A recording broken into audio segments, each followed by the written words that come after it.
Selamat siang, Romo, Bapak Ibu, saudara-saudara sekalian. Apa kabar semuanya? Semoga selalu dalam keadaan sehat dan semangat. Kali ini Panitia Penggerak Tahun Refleksi mengadakan webinar budidaya aquaponik, yaitu budidaya tanaman dan ikan tanpa lahan. Dengan semakin menyempitnya potensi lahan di perkotaan yang bisa dimanfaatkan, maka pemanfaatan pekarangan merupakan salah satu opsi yang bisa kita pilih untuk mendukung pembangunan pertanian di perkotaan.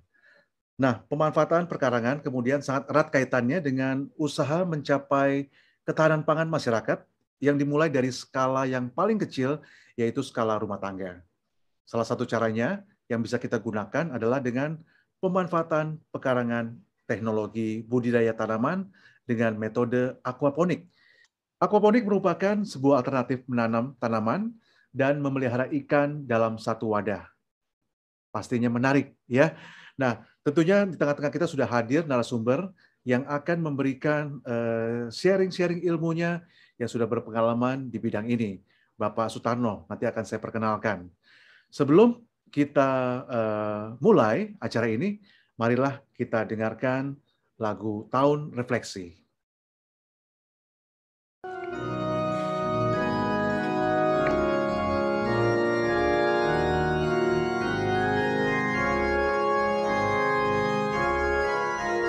Kita percaya Allah penuh kasih setia, dahulu, sekarang, dan selama-lamanya. Walau pandemi corona melanda dunia, Dia tetap gembala baik dan murah hati. Marilah kita semakin mengasihi gereja kudusnya, semakin terlibat dalam masyarakat, berbela rasa pada yang papa. Kita diutus semakin menjadi berkat bagi seluruh ciptaan.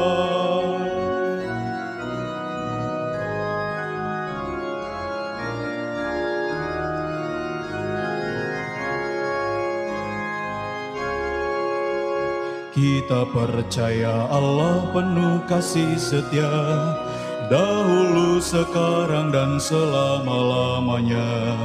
Walau pandemi corona melanda dunia, Dia tetap gembala baik dan murah hati. Marilah kita semakin mengasihi gereja kudusnya, semakin terlibat dalam masyarakat, berbela rasa pada yang papa. Kita diutus semakin menjadi berkat bagi seluruh ciptaan, mewartakan kerajaan Allah demi gereja dan bangsa Indonesia.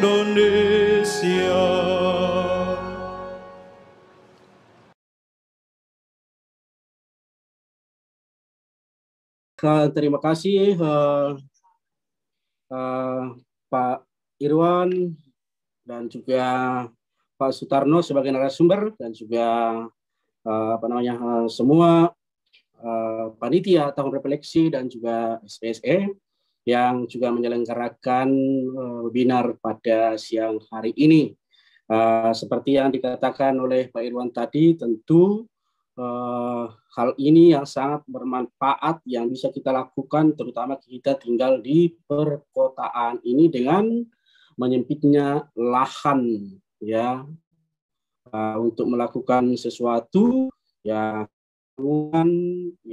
begitu banyak, sehingga dampaknya bagi perekonomian, terutama untuk menanam sesuatu, membuat sesuatu, yaitu semakin sempit lahannya bagi kita. Namun meskipun demikian, ya tentu bukan dalam arti kita tidak melakukan apapun, ya masih banyak cara, masih banyak jalan untuk menuju ke Roma. Hanya yang diminta kepada kita, saya pikir ya terutama yang mengikuti webinar ini ya tidak hanya sekedar untuk mendengarkan, mengikuti, ya, tetapi ya hendaknya ada aksi yang kita buat ke depan. Itu ya saya pikir yang penting ya. Nah, mungkin hal ini ya saya pikir hal yang kecil ya, hal yang kecil. Saya pikir mungkin tidak terlalu besar seperti tadi yang ditampilkan oleh Bro Edi kepada kita, dan bisa lahan kita hanya teras kecil di belakang katanya, tapi itu juga bisa dimanfaatkan. Nah, ada juga orang mungkin berpikir dan berkata, lebih baik dibeli aja deh, ya berapalah itu beli di pasar katanya, ya. Nah, memang bisa saja kita beli juga. Menurut saya, Bapak dan Ibu, ya, saya dari keluarga petani, ya, dan juga saya sering membuat sesuatu ada di pastoran itu ada kebanggaan tersendiri ketika kita dapat membuat itu dan berhasil, ya, ada kebanggaan tersendiri, ya, kepuasan tersendiri kalau itu yang kita lakukan dan itu ada hasilnya, ya. Jadi bukan masalah bisa dibeli tidak dibeli, saya pikir juga, ya. Nah, di samping itu ya sekali lagi pemanfaatan ini sebenarnya bukan hanya program kita, tapi juga program pemerintah, ya, untuk mewujudkan ketahanan pangan, ya, di tengah-tengah masyarakat itu sendiri. Nah, oleh karena itu Bapak dan Ibu, mungkin kita seperti tadi juga banyak bertanya di dalam hati kita, apa sih aquaponik ini? Saya juga ya meskipun sana sini ada saya lihat, tapi ya mungkin lebih jelasnya kalau ada narasumber seperti Pak Tarno yang juga sudah berhasil, ya, dan juga memperoleh penghargaan, ya, dia mau membagikan pengalaman, pengetahuannya kepada kita, ya, supaya kita itu mengerti apa itu tanaman aquaponik, apa kelebihannya, pasti juga ada juga kekurangannya. Saya pikir tidak hanya juga kelebihan, ada juga pasti kekurangannya. Apa nanti kekurangannya mungkin tidak semuanya bisa sempurna, ya. Nanti kita mungkin akan dengarkan juga apa kelebihannya dan apa kekurangannya dan juga apa manfaatnya. Ya, bagaimana cara kerjanya mungkin nanti juga akan dijelaskan kepada kita, dan juga apa itu hidroponik, apa itu juga aquaponik, ya. Kita harapkan nanti juga bisa dibagikan bagi kita semuanya. Nah, supaya kita tidak terlalu lama dan juga mungkin kita ya penasaran dengan semuanya ini, ya, akhirnya saya mengatakan kepada kita, menyampaikan kepada kita, semoga semua ini bermanfaat bagi kita dan juga bagi keluarga kita. Terima kasih. Ya, terima kasih Romo Marcel. Boleh kita beli applause buat Romo Marcel, applause virtual, ya. Yang saya catat di sini adalah bahwa panitia memberikan webinar ini, tetapi yang paling penting adalah aksi nyata. Setelah webinar ini, aksi nyata selanjutnya apa nih? Nah, sekarang kita akan dengarkan dari Ketua Panitia Penggerak Tahun Refleksi tahun 2021 yang tadi mukanya sudah ditampilkan di video. Bro Edi, mungkin bisa sedikit kata sambutan dari Bro Edi. Silakan. Ya, selamat siang semua. Terima kasih Om. Selamat siang Romo, Suster, teman-teman PPTR, Bapak Tarno sebagai narasumber, dan terutama Bapak Ibu sekalian dari lingkungan atau wilayah di paroki yang sudah berkenan hadir pada siang hari ini di Zoom meeting kita.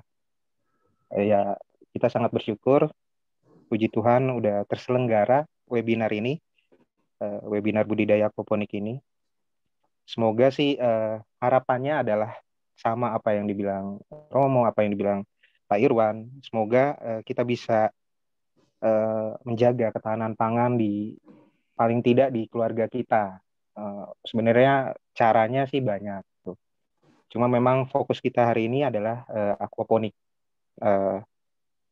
Ya seperti yang Romo bilang tadi, kalau kita menanam sendiri tuh pasti ada kebanggaan atau kepuasan tersendiri.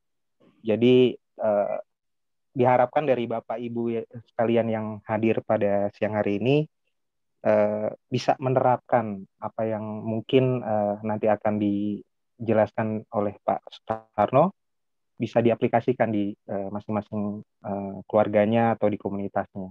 Dengan memanfaatkan lahan kecil, tapi kita bisa produktif. Intinya sih lebih ke situ.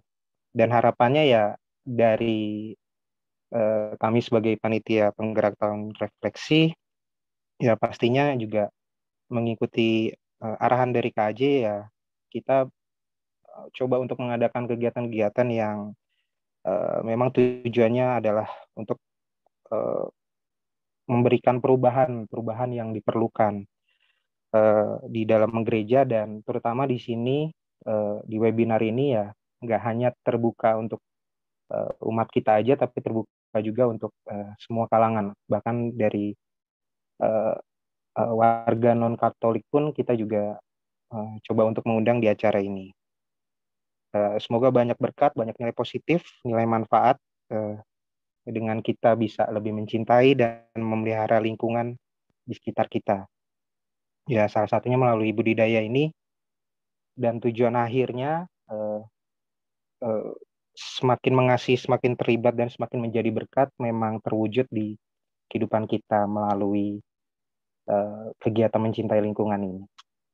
Nah, saya pikir itu aja.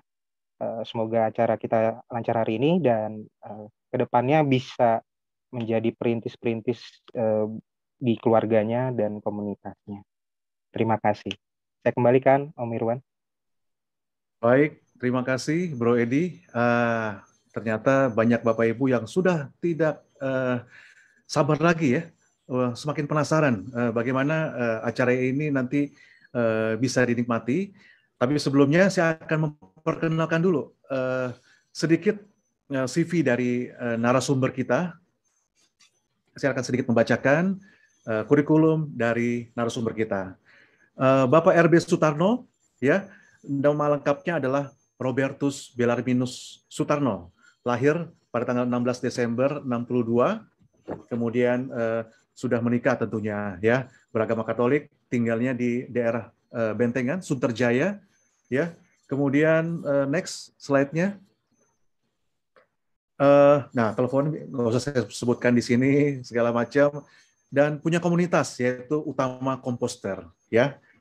Oke, ini saya jelaskan sedikit pembina lingkungan tahun 2008 hingga 2020, kemudian banyak mendapatkan penghargaan yaitu tahun 2015 yaitu membuat pelatihan membuat kompos, 2016 sebagai pembicara silaturahmi lingkungan hidup Gereja Santo Ignatius, juga menerima Kalpataru tingkat Provinsi DKI Jakarta, kemudian juga sebagai pembicara Festival Mudah Berkarya di RTV televisi, ya.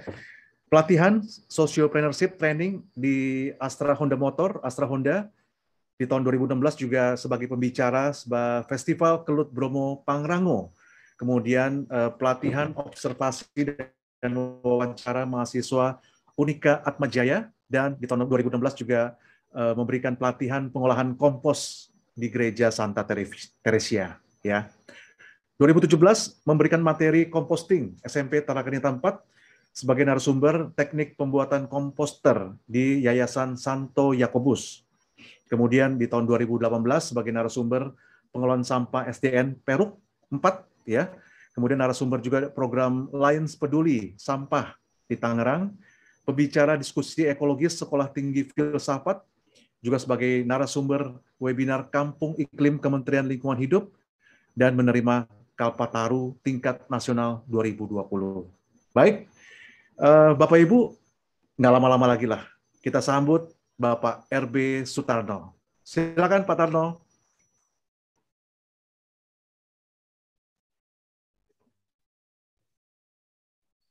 Selamat siang Bapak Ibu, salam sehat. Terima kasih Romo, Pak Irwan, dan panitia kegiatan Paroki Santo Lukas.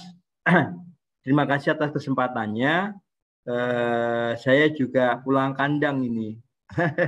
Pernah mendapat ucapan terima kasih dari Santo Lukas menjadi ketua lingkungan di masa masih bergabung di Santo Lukas. Jadi kami pulang kandang rupanya. Bapak Ibu sekalian, kali ini selama pandemi hampir 2 tahun kita nggak kemana-mana ya, keluar nggak berani. Bapak Ibu sekalian, pandemi corona itu sebuah kesempatan atau sebuah petaka ya.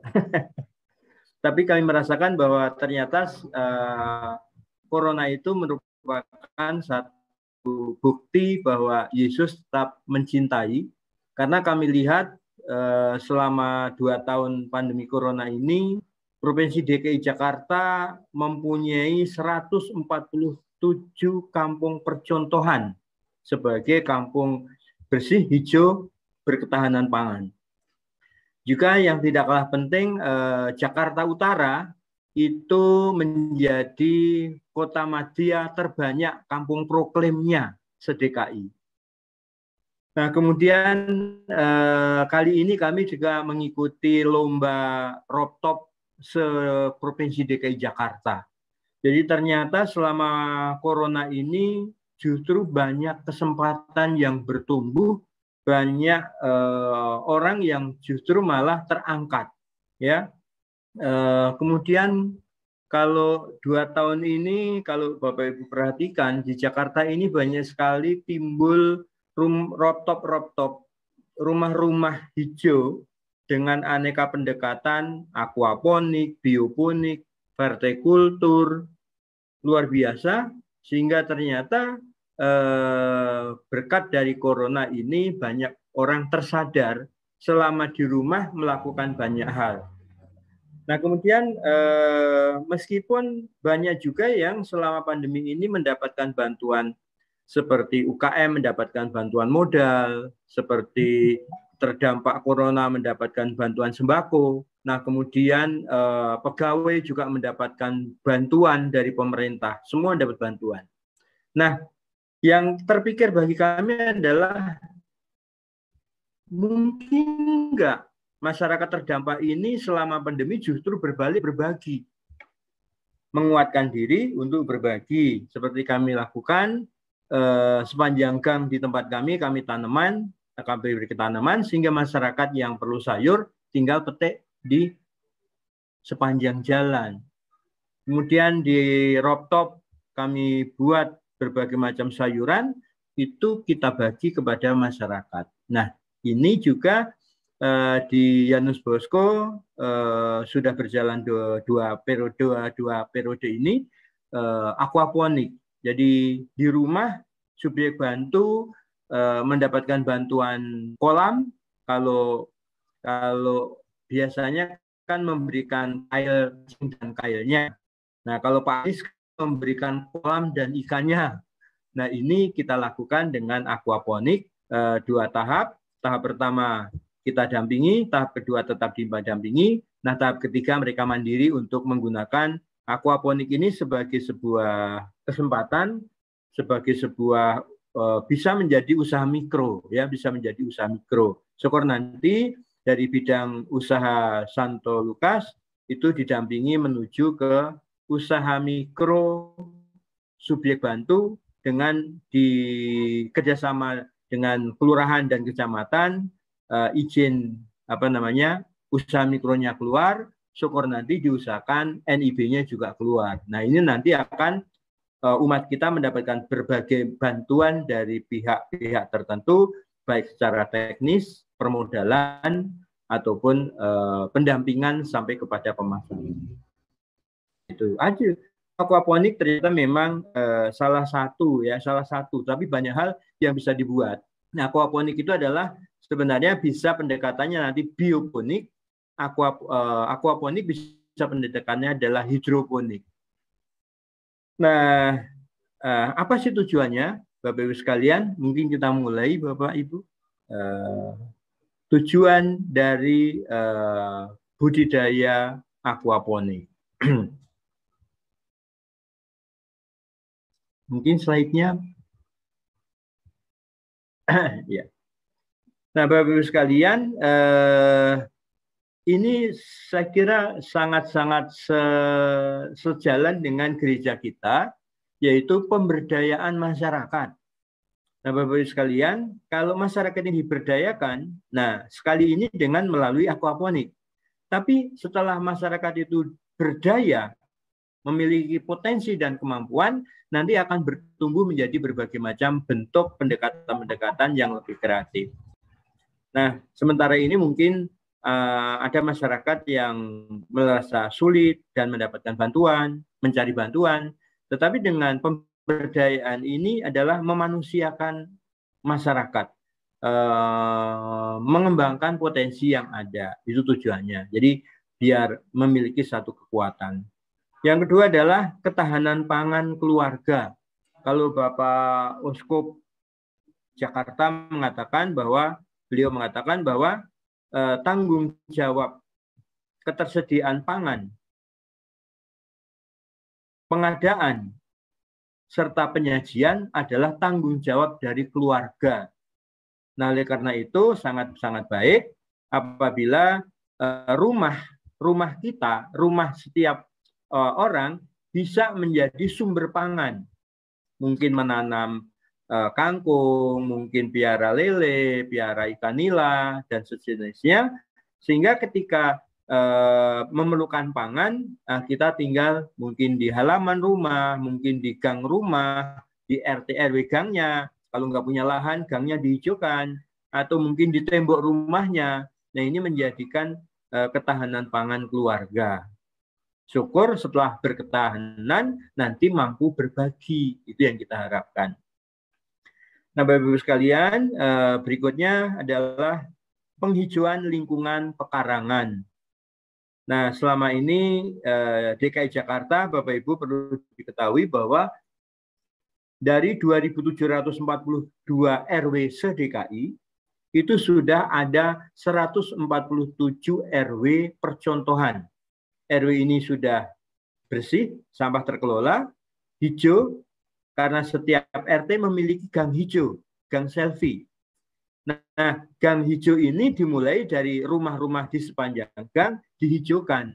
Nah, oleh karena itu, yuk rumah kita mulai dari rumah sendiri, nanti menular ke lingkungan sebelah kanan kiri menjadi hijau sehingga terbangun RT hijau. Kalau RT hijau menjadi RT percontohan, nanti akan menjadi RW hijau juga.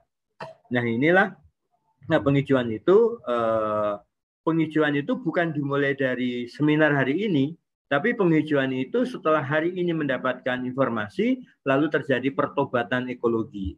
Lalu terjadi gerakan bahwa saya harus berubah.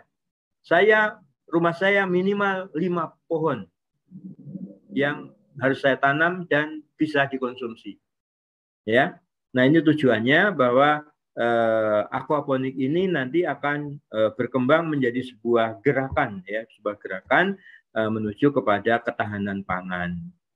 Ini Bapak-Ibu sekalian, jadi harapannya adalah bukan kita dikerjain oleh panitia untuk membuat aquaponik dan melakukan kegiatan, tetapi adalah gerakan kesadaran pertobatan ekologi dengan wujud kita mencoba untuk membuat rumah kita menjadi hijau, kita berketahanan pangan, sehingga sumbangan rumah hijau ini nanti akan berdampak luas terhadap RT RW dan bumi kita, ya, bumi kita menjadi semakin baik. Itu tujuan yang bisa kami sampaikan, Bapak sekalian.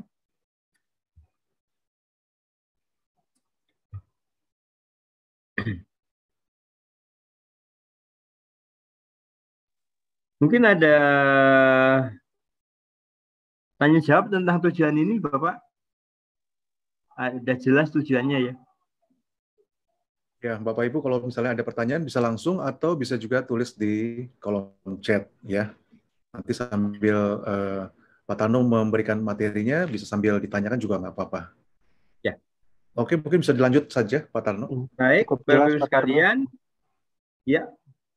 Cukup jelas Pak Tarno dari aquaponik ini nanti ada berbagai macam pendekatan yang memiliki lahan, nanti bukan pakai drum. Kalau perlu nanti kami juga mendampingi yang punya kolam ikan, tadi ada rekan dari yang punya kolam di Sunter, nah itu juga bisa dipadu dengan kolam dan penghijauan, ya. Bisa seperti kami di Pandeglang, penghijauannya kami taruh di atas kolam atau di sepanjang kolam atau di atas jalan sepanjang kolam. Itu bisa juga menjadi aquaponik. Nah, kemudian bagi yang tidak memiliki lahan sama sekali atau yang punya lahan mungkin sekitar 2-3 meter saja, itu juga bisa aquaponik dengan sistem kolam karpet. Kolam karpet juga bisa. Nah, ini nanti tanamannya akan lebih variasi ya. Yang kita kenalkan hari ini adalah tanaman dengan standar minimalis. Tapi dengan pendekatan kolam yang punya katakan 1 meter kali 2 atau 3 meter, itu bisa kita padu dengan teknik yang lebih manis. Nah, bisa menggunakan ini yang Bapak Ibu akan membuat sendiri nanti ya, akan membuat sendiri. Bahannya adalah drum atau ember, itu minimal sekitar 60-70 liter, ya 60-70 liter. Kemudian pot es krim, ya, pot es krim atau pot 8. Kemudian rock wool atau kapas atau kaos juga boleh, kaos rusak ya. Nah, itu bahannya. Nah, untuk apa? Ini pot 8, ya pot 8 ini medianya karena kita menggunakan bioponik bukan hidroponik ya. Kalau hidroponik nanti beda dikit. Kalau bioponik nanti di dalamnya ini diisi tanah ya, ada tanahnya. Maka rock wool yang ada di bawah itu dipakai sebagai dasar agar tanah yang masuk ke dalam pot ini nanti tidak berjatuhan ke dalam kolam.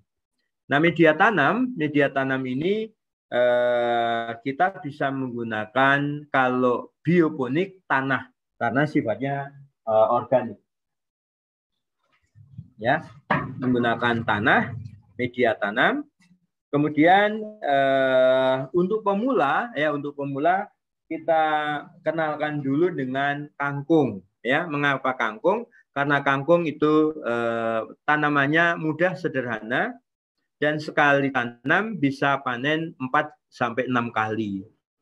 Jadi tekniknya nanti ditanam, potong, tumbuh lagi, tanam, potong, tumbuh lagi. Nah, ini sangat sederhana bagi pemula.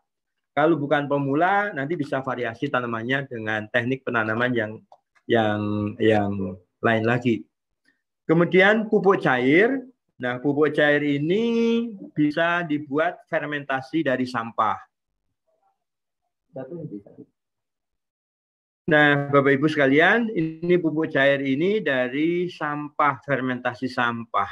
Jadi di DKI Jakarta ini sekarang sampah organik tidak dibuang lagi, tapi dikelola secara composting menjadi pupuk cair.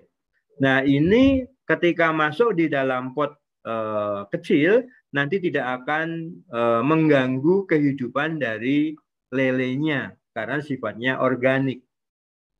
Nah, mungkin di Santo Lukas juga sudah membuat ekoenzim. Nah, ekoenzim ini Bapak Ibu sekalian fungsinya untuk agar ikan tetap sehat. Jadi badan ikan nanti tidak terkena jamur dengan dibersihkan kolamnya menggunakan ekoenzim. Nah, juga fungsi ekoenzim di kolam ini nanti berfungsi juga sebagai penjernih air kolam. Kemudian kalau disiramkan di pot kecil ini, itu nanti fungsinya juga sebagai pupuk.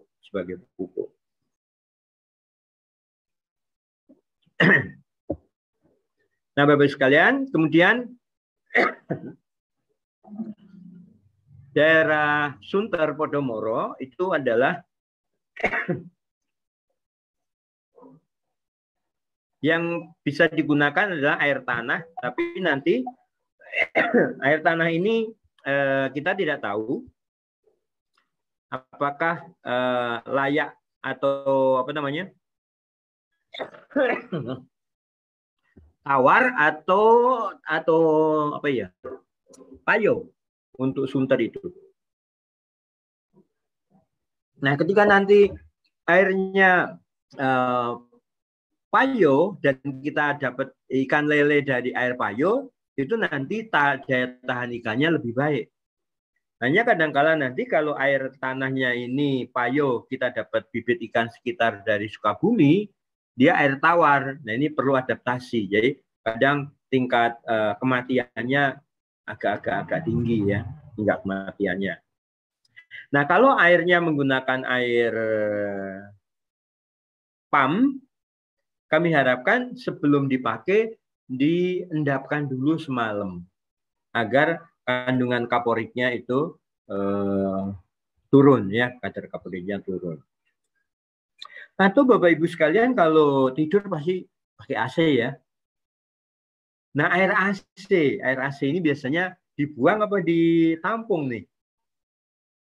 Nah, air AC ini kami gunakan untuk kolam ikan, Bapak Ibu sekalian. Jadi, air AC itu daripada dibuang ke got karena itu air bersih, air yang bagus, kami salurkan ke kolam terpal. Lalu air ini kita kasih ikan, nah itu bagus sekali. Jadi air AC itu dipakai untuk kolam ikan. Nah, Bapak Ibu sekalian, kemudian nanti setelah air di dalam bahannya air ya, air itu bisa air pam diendapkan, air tanah, bisa juga air AC daripada terbuang bisa digunakan untuk bahan kolam ikan kita. Kemudian ada keran satu buah. Apa itu keran? Nah, kolam ikan nanti ada kerannya, sehingga keran ini nanti dipakai untuk menguras air dari drum tadi. Jadi airnya dikuras, diganti. Nah, karena kalau nggak dikuras, nanti tingkat kekentalannya karena kotoran lele banyak, kena air hujan, amoniaknya naik, kurang oksigen, lelenya sebagian akan mati ya, akan mati. Nah, ini. Nah, kemudian keran ini untuk membersihkan atau menguras ikan kolam, tetapi diharapkan air dari kurasan drum ini tidak dibuang ke got.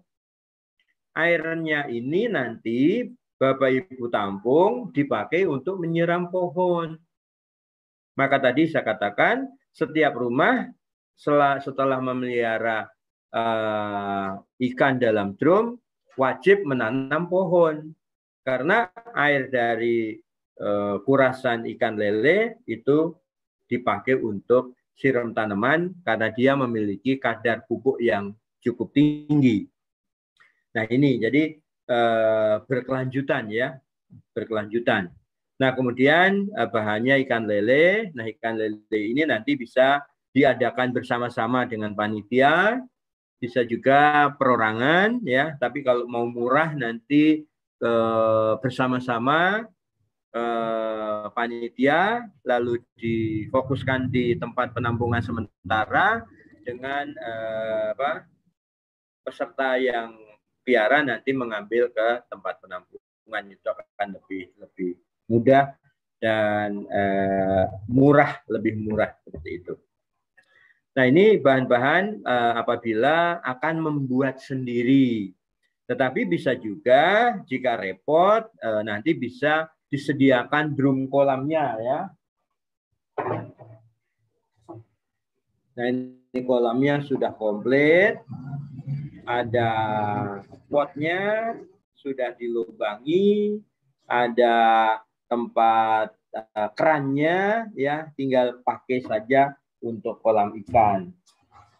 Nah, drum 70 liter ini bisa menampung sekitar 20 sampai 40 ikan ya, 20 sampai 40 ikan lele. Atau selain ikan lele yang cukup tahan yaitu ikan patin ya, ikan patin juga cukup bandel ya, ikan patin. Atau ikan nila yang hitam ya, atau disebut mujair. Itu juga cukup bandel bila dipakai untuk kegiatan ini.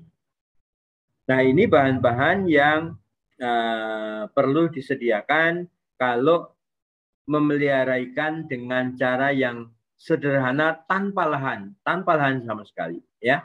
Tapi dengan lahan 1 meter kali 1, 1 meter kali 2, 1 meter kali 3, ini bisa piara ikan lebih dari 100 ekor lah tentunya, ya.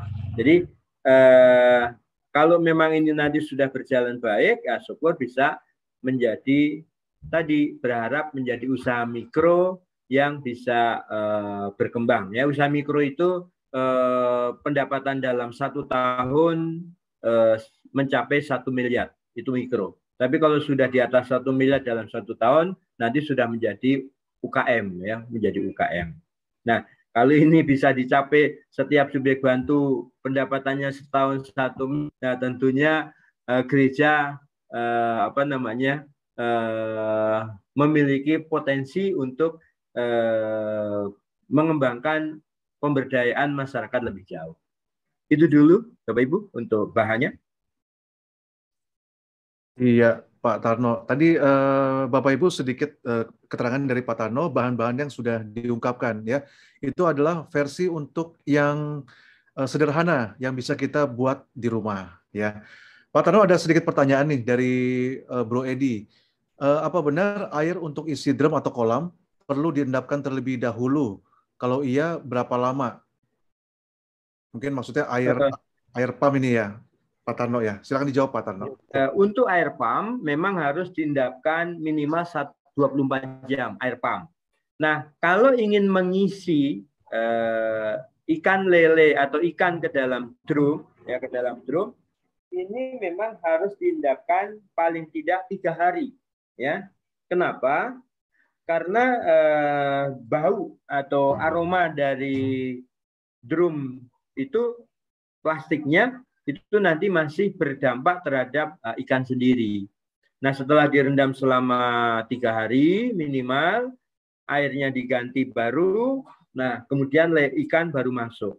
Jadi minimal 3 hari. Itu kondisi air di dalam plastik drum itu sudah minimal bisa layak untuk ikan itu hidup.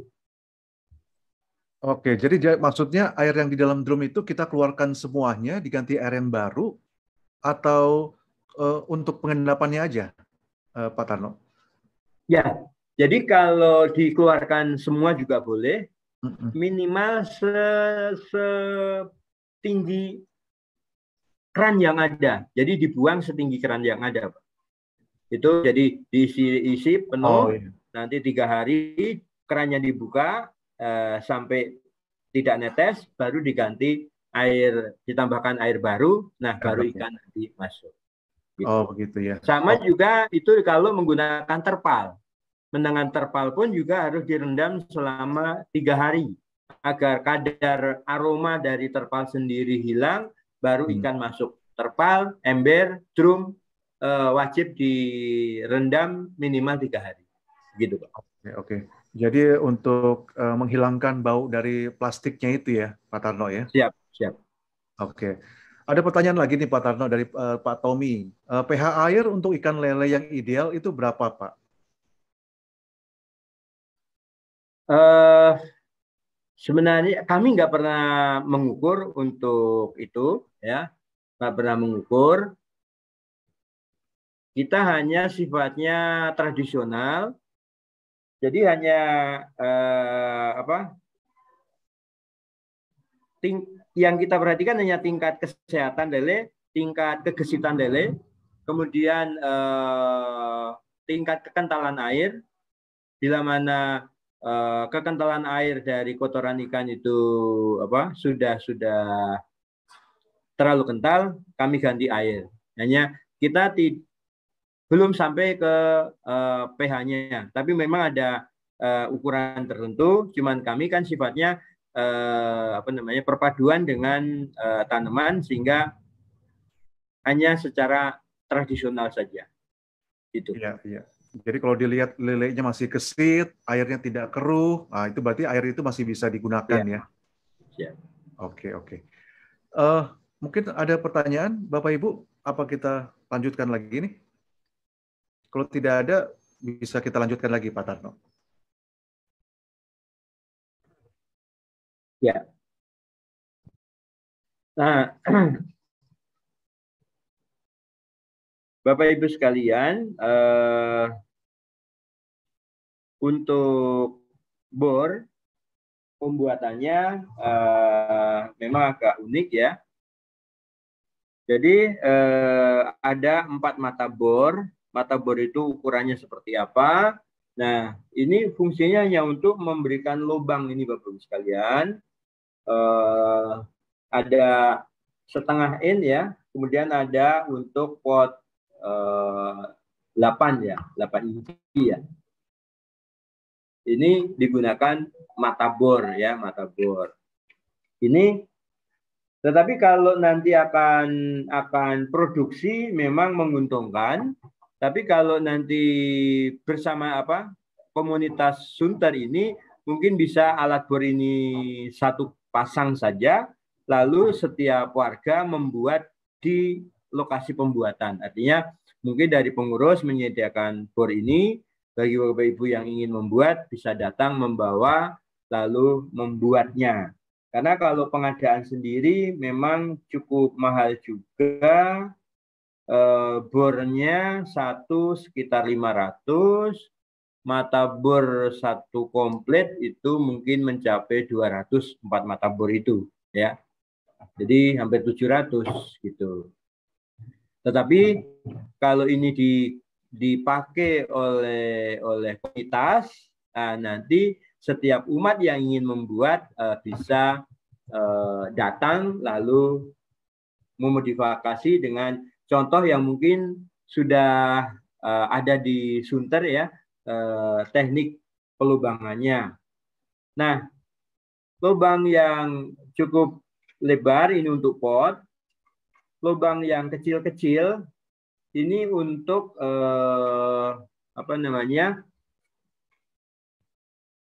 untuk pernapasan, ventilasi ya, untuk ventilasi aja, sehingga oksigen yang diperlukan itu terpenuhi. Nah, itu tujuannya untuk bor ini. Jadi ini kelihatan jelas lubangnya, terus nanti ada 6 pot ya, 6 pot di atasnya. Nah, kemudian lubang lebar ini perlu ditutup enggak? Enggak usah, karena lele juga enggak akan lompat. Di kanan kirinya sudah ada pot ya, sudah ada pot. Yang tidak kalah penting Bapak Ibu sekalian, nah di sini ada lubang kecil bor 4,5 mili ya di sini.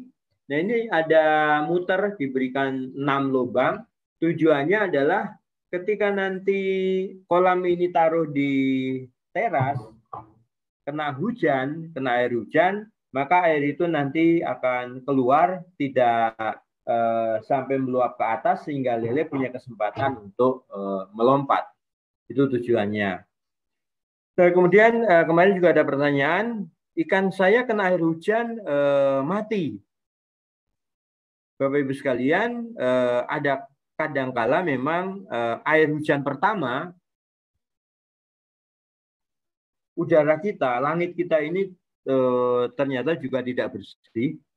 Kadang ada kandungan azam yang cukup tinggi, sehingga ketika jatuh ke dalam kolam, ikannya banyak yang mati juga gitu.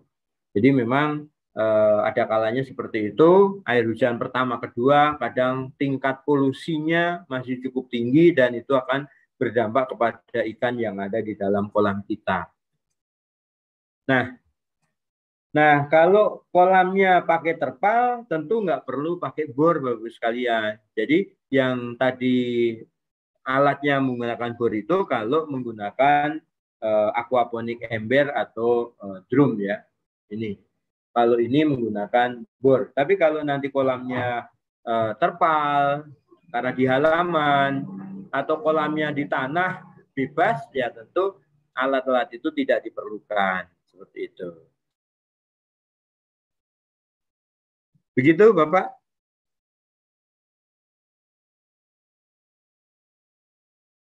Ya, Pak Tarno. Mungkin bisa lanjut dengan langkah-langkah kegiatannya. Baik, Bapak Ibu sekalian.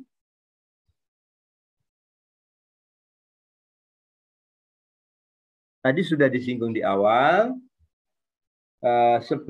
Jadi ketika sudah dapat drum, ya, ketika sudah dapat drum, nanti direndam dulu selama 3 hari. Selama 3 hari. Nah, pada waktu itu kangkung sudah bisa disemai. Jadi potnya diisi tanah. Setelah diisi tanah, ditabur satu pot ini sekitar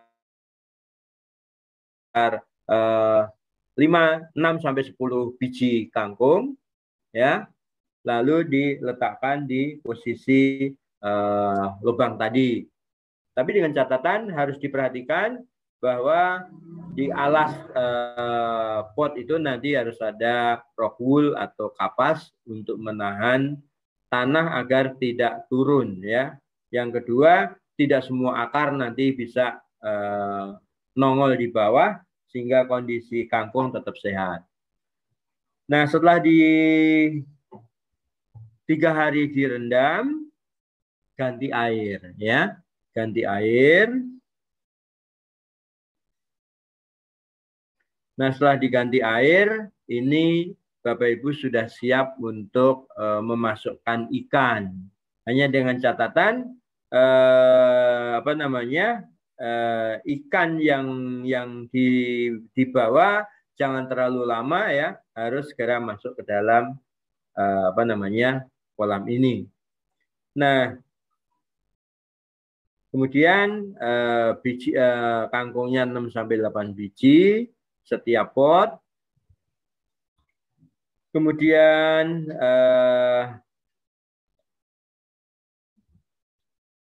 ini hanya perkiraan Bapak Ibu sekalian, 1 minggu itu air di dalam kolam kemungkinan sudah kental, ya. Kemungkinan sudah kental. Hanya nanti bisa diperhatikan gerakan ikan lele di dalam drum itu dia lemah atau tidak. Kalau dikasih makan dia males-males, dikasih makan dia nggak dimakan, nah itu pasti ada masalah. Ada kemungkinan kadar airnya sudah terlalu kental. Yang kedua, kalau nanti ini dibiarkan, kekentalan air di dalam kolam itu nanti akan membuat jamur, ya, jamur pada tubuh ikan lele. Nah, ini biasanya nanti ada luka, ya, ada luka. Karena penyakit ikan lele selain satu luka pada tubuhnya, yang kedua adalah kembung, ya, kembung. Nah, kalau ada luka pada tubuhnya, Bapak Ibu bisa tambahkan 2 atau 3 tutup, ya, 2 atau 3 tutup ekoenzim dicemplungkan ke airnya. Nah, itu nanti akan membersihkan jamur-jamur atau membersihkan luka pada ikan lele itu. Nah, apabila nanti mati kembung, kadang perutnya mengembung, lalu ada titik hitam di perutnya, itu juga ada kemungkinan memberi makannya terlalu banyak. Karena ikan lele ini sifatnya kan rakus, selama masih ada makanan, dimakan terus. Nah, dimakan terus dia nggak bisa nafas, kekenyangan. Makanya jumlah makanan ikan yang diperlukan secukupnya saja, 1 hari 2 kali, tetapi jangan terlalu kenyang. Nah, mungkin lele seringkali dimakan pelet, ya, pelet. Tapi apakah bisa makanan lain agar budidaya lele ini menjadi murah, lele nila menjadi murah? Bisa saja Bapak Ibu sekalian. Kebetulan dari komunitas kami memelihara lele, tapi mereka tidak pernah membeli pelet. Dia kasih daun daun ubi untuk makanan lele, dia kasih daun singkong, dia kasih daun pepaya, dia kasih daun pepaya Jepang, itu sebagai makanan ikan. Tapi ini juga perlu pendekatan ya, perlu pembiasaan untuk makanan ikan yang murah, tidak harus membeli yang mahal tadi. Nah, penggantian air ini tadi dengan catatan bahwa kekentalan bisa diakibatkan karena sisa makanan mengendap di bawah dan tidak termakan oleh ikan. Nah, ini biasanya menjadi amonia ya, menjadi amonia ketika hujan jatuh berubah airnya, ikannya mati. Nah, ini kemudian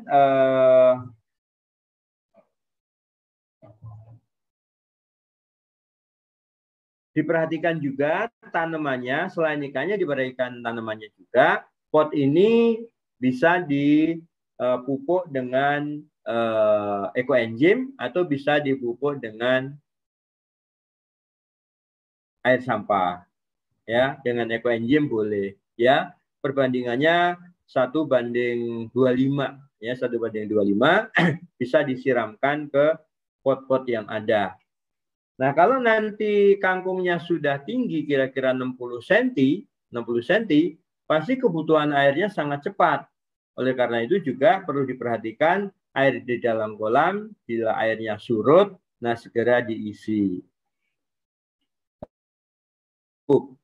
Nah, kalau nanti akarnya keluar dari pot, dimakan lele enggak? Bisa saja itu nanti akan menjadi makanan lele. Nah, oleh karena itu, teknik bioponik dengan menggunakan tanah di dalam pot ini, banyak akar di dalam pot, meskipun yang keluar nanti dimakan lele, dia masih punya daya tahan. Itu sebabnya ini menggunakan tanah. Apa sih bedanya hidroponik dan bioponik? Kalau hidroponik itu tidak menggunakan tanah. Medianya bisa kapas, rockwool, bisa juga dengan sabut kelapa, hijau, ya, itu untuk hidroponik. Nah, biasanya hidroponik itu perpaduannya dengan abemik.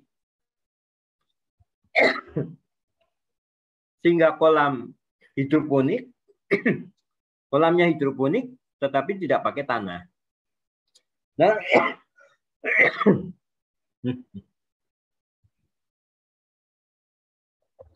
kalau bioponik, bedanya adalah menanam menggunakan tanah. Nah, pupuknya monggo, mau pupuk sampah boleh, ekoenzim boleh, abemik juga boleh. Itu bedanya antara bioponik dan hidroponik. Nah, kemudian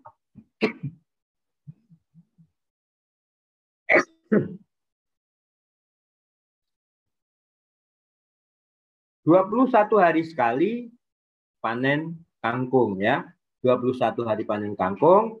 Caranya dipotong ya, caranya dipotong saja. Kira-kira disisakan 5 cm. Nanti per 21 hari panen, bisa 5 sampai 6 kali kita bisa panen kangkung gitu. Nah, lele antara 2 bulan tergantung dari ikan yang masuk, 65, 75 ya. Itu rata-rata 2 bulan, 2,5 bulan bisa panen. Juga bisa diperhatikan ikan yang besar lebih dulu atau ngelari, lele yang lebih dulu besar, itu harus dikonsumsi lebih dulu agar tidak kanibal. Jadi biara 100 kok tinggal 40, berarti yang 60 itu dimakan oleh sesamanya sendiri. Seperti itu. Nah, kalau ini yang paling sederhana, bisa juga nanti aquaponik dengan sistem seperti yang kelihatan di belakang kami, itu dipadu dengan pot yang memanjang dengan paralon, itu satu paralon bisa 10 pot ya, sehingga bisa panen lebih banyak. Kalau ini hanya 6 pot, kalau dengan panjang dipadu di atasnya juga bisa, jadi air mengalir ya.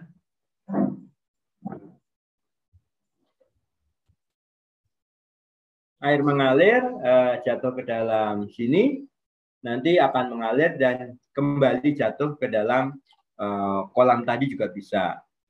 Atau ini juga cocok untuk yang aquaponik dengan teknik dengan teknik terpal tadi ya, dengan teknik terpal, atau dengan kolam ikan yang di tanah. Nah, modelnya seperti ini.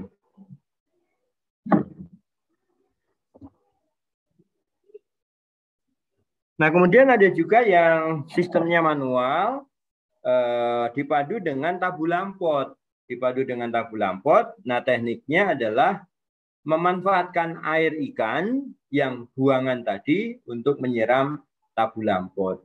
Seperti di belakang kami ada pohon asem, ada seledri, ada pandan. Nah, ini juga dipupuk dengan air dari aquaponik. Jadi pemberdayaan awal ini diharapkan nanti memang tidak kita bertemu hari ini langsung praktek langsung jadi, pasti ada kendala-kendala. Yang paling penting adalah ketika kita bergerak, kita mulai, nanti ada komunitasnya, ada pendampingnya ya.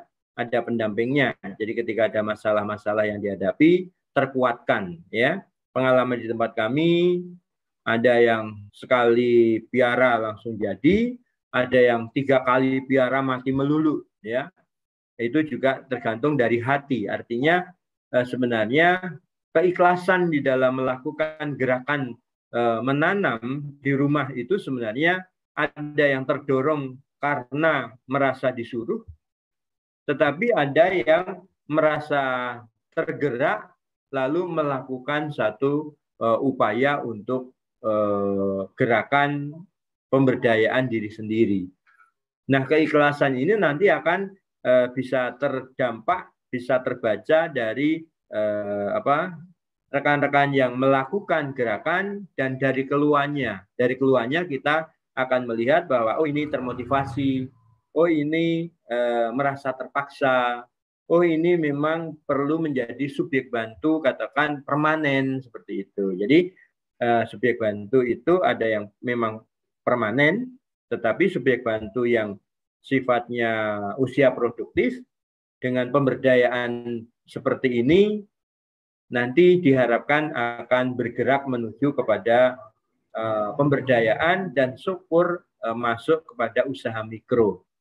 Nah, kalau masuk pada usaha mikro, kegiatan yang kecil-kecil ini nanti bisa menjadi sarana untuk memiliki usaha, sarana untuk mandiri, sehingga sebagai umat, sebagai masyarakat, kita bisa kontribusi terhadap diri rumah kita sendiri, juga terhadap lingkungan kita melalui RT RW, juga lingkungan wilayah, menjadi sumbangan yang baik. Seperti kami di Sunter ini juga meskipun minoritas, tetapi kami bisa bersama dengan rekan-rekan yang lain bersama-sama untuk saling memberi, saling memperhatikan, saling berbagi.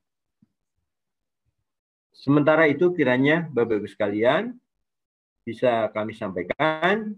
Mungkin ada video pendek, bisa diputar ya Pak ya. Bagaimana kita membuat aquaponik. Nanti toh juga kurang jelas, kami tetap siap untuk menerima pertanyaan baik saat ini ataupun setelah nanti melakukan kegiatan. Terima kasih. Pak Tarno, sebelum kita putar video, ada beberapa pertanyaan di kolom chat nih Pak Tarno ya. Kita jawab dulu boleh ya Pak Tarno ya? Ya. Oh ya, dari Pak Haryanto bertanya, untuk pemula paket ini bahan-bahan bisa dipesan satu paket itu harganya kira-kira berapa Pak? Mula. Paketnya biasanya ada drum, 6 pot, media tanam, bibit kangkung, bisa juga dengan pupuk cair dan ekoenzim, lalu dengan 1 kilo pakan awal itu sekitar 350 komplit. Jadi tinggal pakai saja. Tinggal pakai aja. Di luar lele, Pak. Di luar lele. Di luar lelenya ya. Kalau lelenya hitungnya gimana tuh Pak? Bibit lelenya dihitung per satuan atau per 10 atau per lusit atau bagaimana? Kalau makanya umpama nanti dikelola secara kelompok, itu biasanya belinya per biji, Pak. Oh, per biji ya. Per biji. Jadi tergantung dari ukuran, mulai dari sekitar 1.000 sampai 3.000 rupiah. Tergantung dari ukurannya. Oke. Ukuran paling kecil berapa tuh Pak? Paling kecil mungkin sekitar 1.000 lah paling kecil. 1.000. Ukurannya berapa tuh? Berapa senti? Sekitar 50 ya. 5 senti? 50 mili? Iya. Bibitnya ya. Atau mungkin dari Pak Tony ya, yang sudah punya kolam tadi, Pak. Oh, Pak Tommy. Pak Tommy mungkin bisa kerjasama dengan beliau dalam pengadaan. Beliau punya kolam, dia ada di Sunter, itu nanti bisa kolaborasi juga. Mungkin dari Pak Tommy. Iya. Ini Pak Tommy juga ada pertanyaan nih. Kalau beli lele sehat, bagaimana Pak cara memilihnya? Karena kalau beli online kadang mati lebih dari 50% dalam waktu 5 hari. Iya. Jadi kami biasanya mendekati rekan-rekan budidaya, tapi memilih, Pak. Jadi ikan-ikan nanti dilihat dulu tingkat kegesitannya yang pertama. Yang kedua, tingkat kecacatannya, Pak. Jadi kadang tingkat kecacatan ini diantaranya adalah ada yang luka-luka. Nah, itu kemungkinan akan mati. Yang ketiga, yang perlu diperhatikan adalah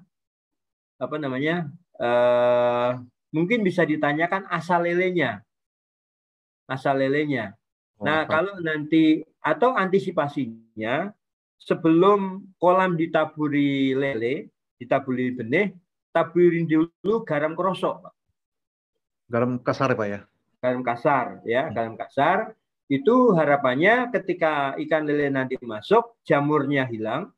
Yang pertama. Yang kedua, kalau nanti mendapatkan ikan lele dari air payo, itu mereka sudah bersahabat. Seperti itu. Jadi garam krosok ini akan menolong untuk mengurangi kematian. Biasanya seperti itu. Nah, kalau online, cenderungnya kan kita nggak bisa memilih, Pak.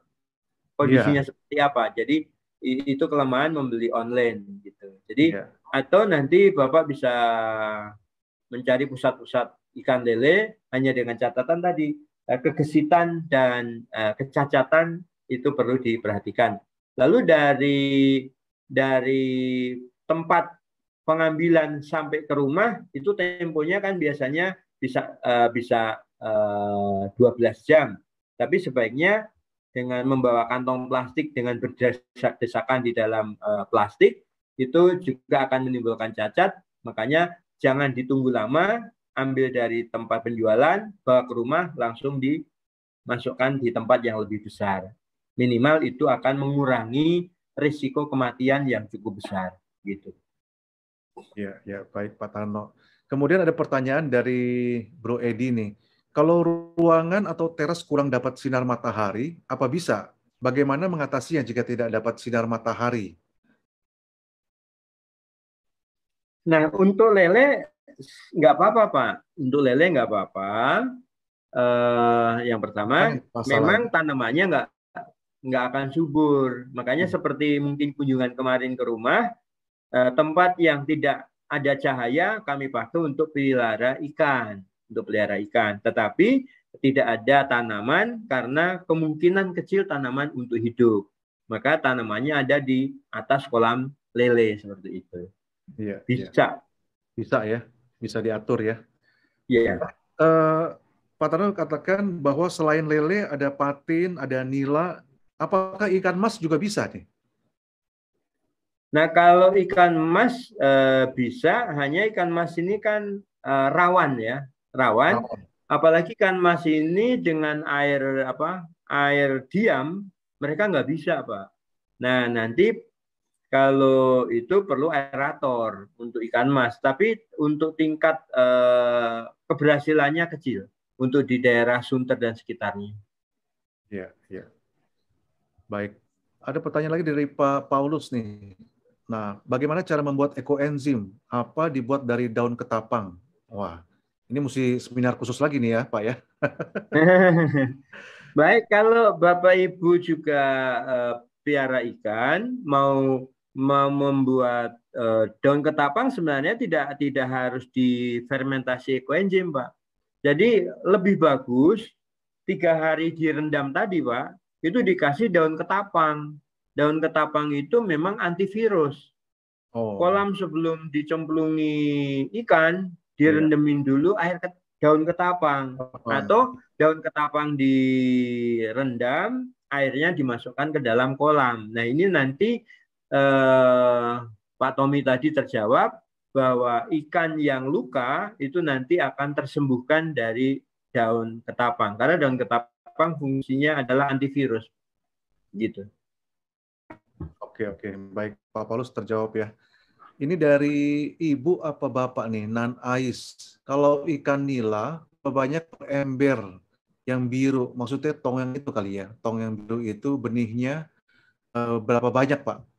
Bisa 20 sampai 30 ekor. 20 sampai 30 ekor ya. Ya. Itu kalau sudah dewasa, sudah besar, sudah diperhitungkan kalau sepanen nanti, Pak ya, ukurannya ya. Iya. Oke. Dari Ibu Lydia, kalau AB mix dari bahan kimia berbahayakah, Pak? Apa maksud ini? Jadi Bapak Ibu sekalian, AB mix itu sebenarnya nutrisi tanaman, 14 nutrisi tanaman yang dibutuhkan tanpa harus bersentuhan tanah. Jadi AB mix itu tadi saya katakan tidak akan bisa langsung tanpa tanah. Karena AB mix itu adalah nutrisi langsung yang bisa diserap oleh akar melalui air. Nah, kalau kena ikan nggak apa-apa, karena itu sebenarnya adalah nutrisi organik untuk tanaman itu sendiri. Gitu. Iya. Oke, lanjut dari Bu Catherine. Kalau drum air diganti dengan bekas air mineral galon 15-20 liter, apakah bisa? Bisa aja, Pak ya? Ya, bisa, Pak, bisa. Hanya kan nutrisinya memang lebih bagus air tanah kalau untuk ikan, ya. Nah, kalau memang tidak didapatkan air yang layak, ya air isi ulang ya bisa saja digunakan. Oh, maaf Pak, ini maksudnya drumnya nih. Ya. Bu Catherine ini mau pakai drum ini, bekas air mineral galon, pakai bekas air galon.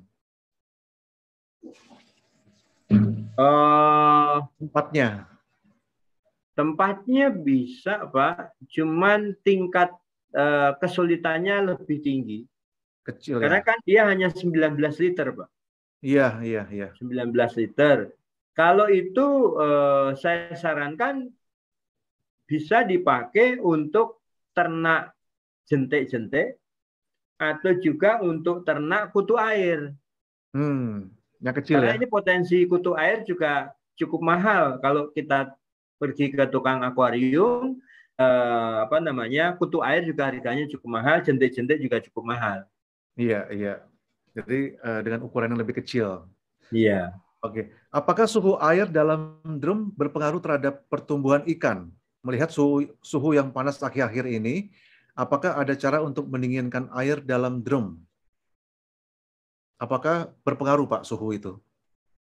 Iya. Jadi suhu tinggi kadang juga ikannya mati, Pak. Jadi suhu di luar tinggi, di dalamnya ikannya ternyata juga perubahan iklim ini ternyata juga berdampak kepada kehidupan ikan sendiri. Seperti kemarin di Bendungan Jatiluhur kalau nggak salah, itu sekian ribu ikan di keramba juga mati karena ada kenaikan amonia dari dasar kolam naik karena suhu gitu. Nah, ini juga sama, ketika suhunya nanti tinggi lalu kolamnya ini di bawah ada endapan amonia tinggi, itu juga akan berdampak. Nah, maka nanti bisa dipadu dengan 1-2 kolam dengan aerator, itu juga akan ikannya lebih sehat. Jadi aerator ini fungsinya sekaligus menyediakan oksigen, juga sirkulasi mendinginkan air itu sendiri. Oke.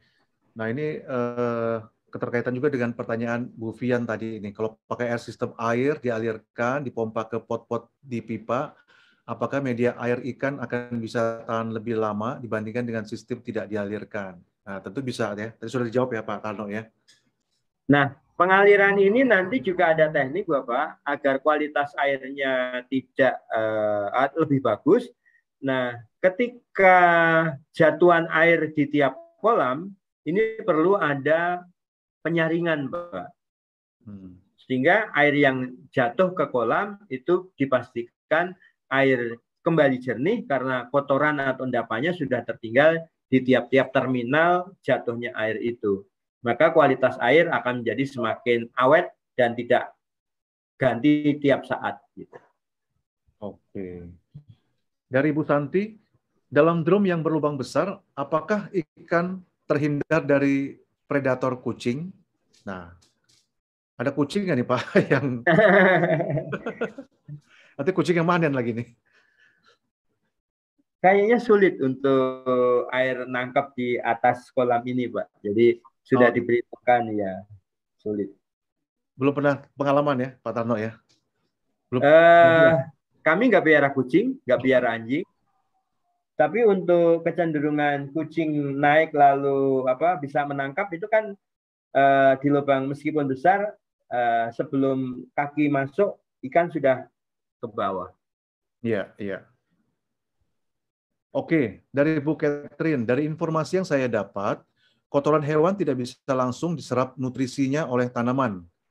Karena kotoran tanah menghasilkan amonia dan tanaman menyerap nitrat, jadi butuh bakteri tertentu untuk mengubah amonia menjadi nitrat. Apakah penggunaan ekoenzim dapat membantu proses pengubahan amonia menjadi nitrat tersebut, Pak? Yang kita kembangkan itu bioponik, Pak.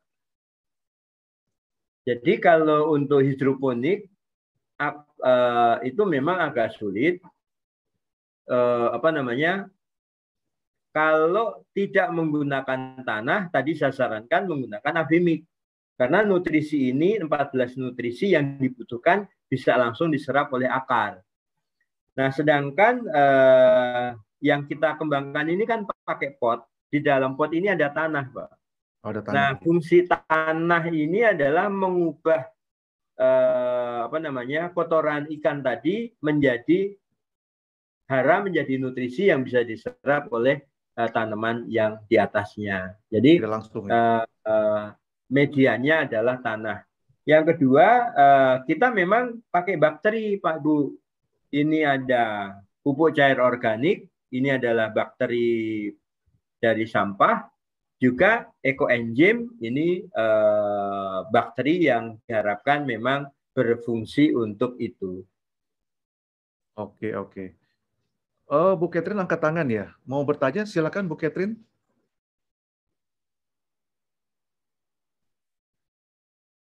Bu Catherine angkat tangan, atau Pak Tommy mau bertanya?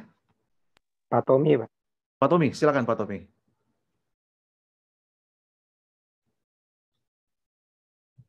Mas Tommy, silakan. Speakernya di-unmute dulu, Pak Tommy. Mic-nya di-unmute dulu.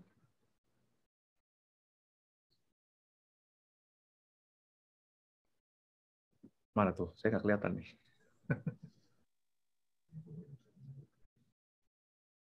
Mic-nya belum, Pak Tommy tuh. Mic-nya belum. Mic-nya belum nyala ya? Belum nyala, belum ada suara.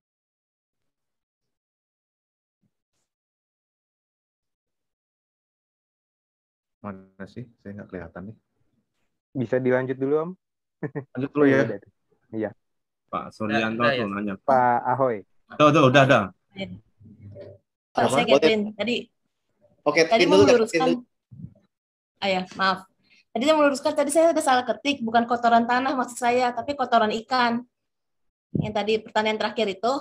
Iya. Maksudnya kotoran ikan itu setahu saya informasi itu kan menghasilkan amonia, sedangkan tanaman itu memerlukannya nitrat. Dan untuk merubah amonia jadi nitrat itu kan butuh bakteri.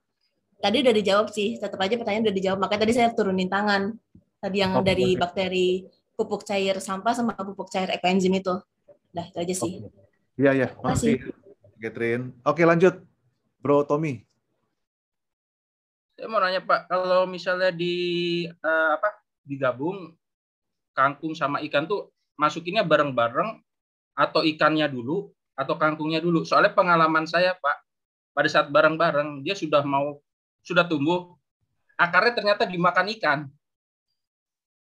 dan kangkungnya mati. Jadi kemarin panennya panen lele aja, kangkungnya nggak panen. Oke, kangkungnya jadi buat pangannya, buat jadi santapan lele ya?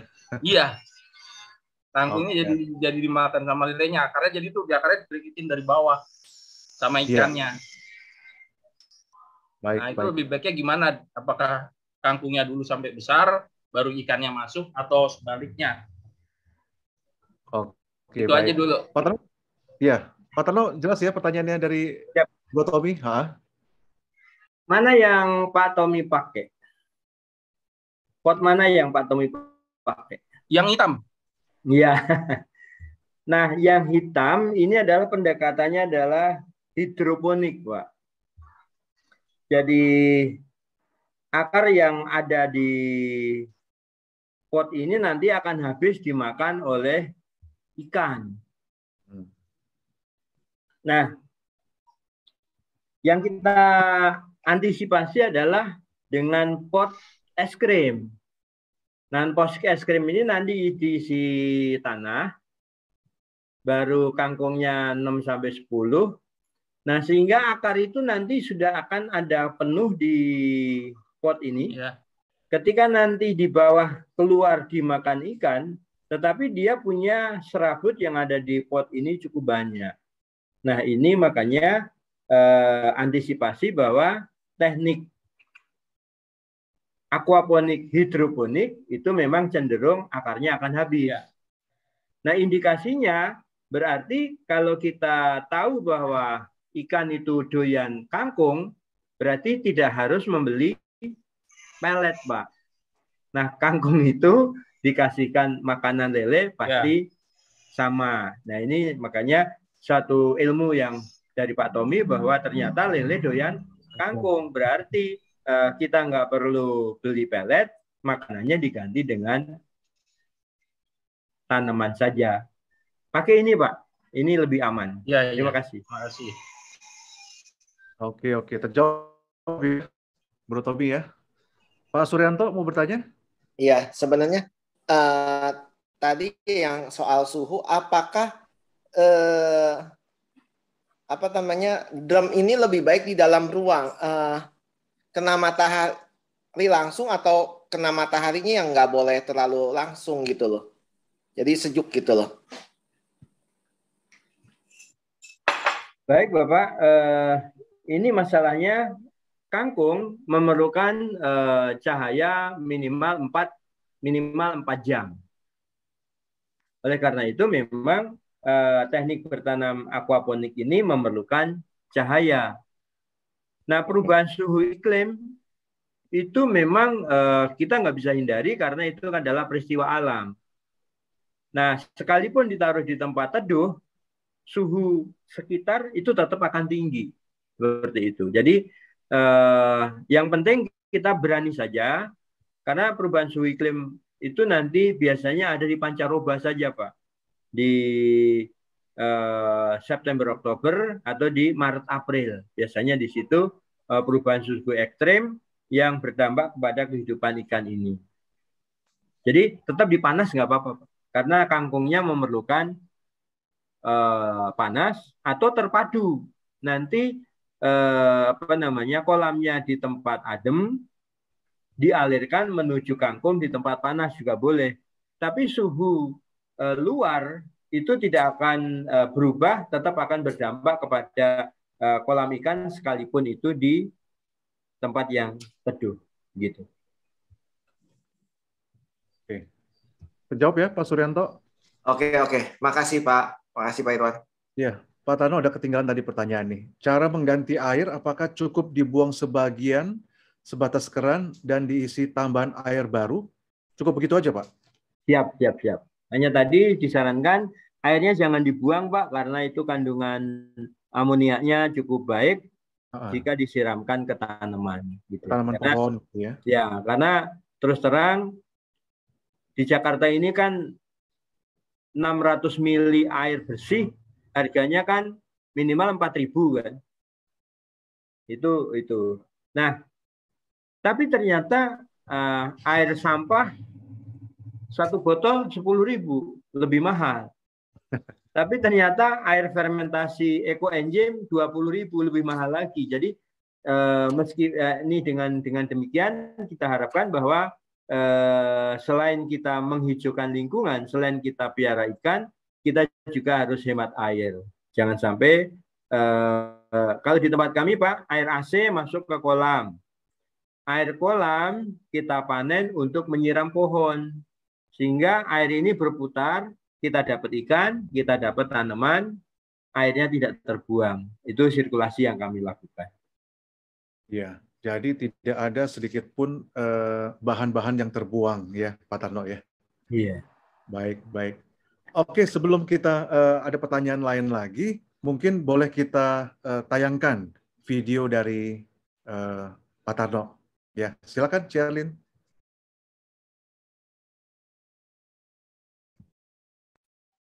Mari bertanam aquaponik dengan alat-alat yang sudah disediakan. Drum ini pastikan sudah berisi air. Kemudian kita mulai menanam. Pot ini diisi dengan tanah. Kemudian diisikan bibit kangkung antara 5 sampai 8 biji. Nah, kemudian diposisikan di tong yang ada. Nah, kita lihat dulu di bawah tong, di bawah pot. Nah, itu ada rock wool atau kapas, sehingga ketika tanah masuk tidak tanahnya ke bawah. Nah, kemudian setelah itu ikannya dipastikan ada di dalamnya, bisa patin, bisa lele, bisa ikan nila, ya. Nah, di sini nanti pastikan juga mataharinya cukup untuk sayuran minimal 4 jam mendapatkan cahaya matahari sehingga pertumbuhannya menjadi baik. Nah, kangkung itu hanya cukup sekitar 21 hari panen. Nanti kita bisa di masa pandemi ini bisa panen.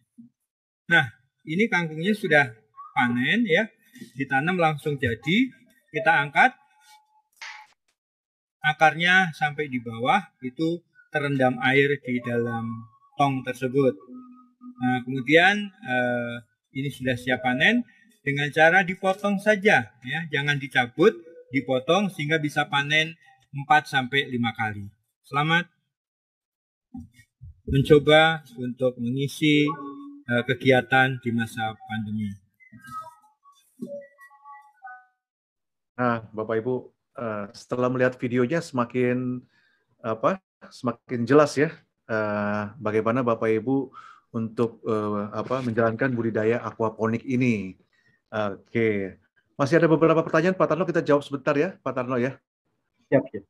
Oke, ini dari Bu Leni. Sebagai pemula, apakah tersedia drum starter kit yang tinggal dipakai, termasuk bibit dan lain-lain? Terima kasih.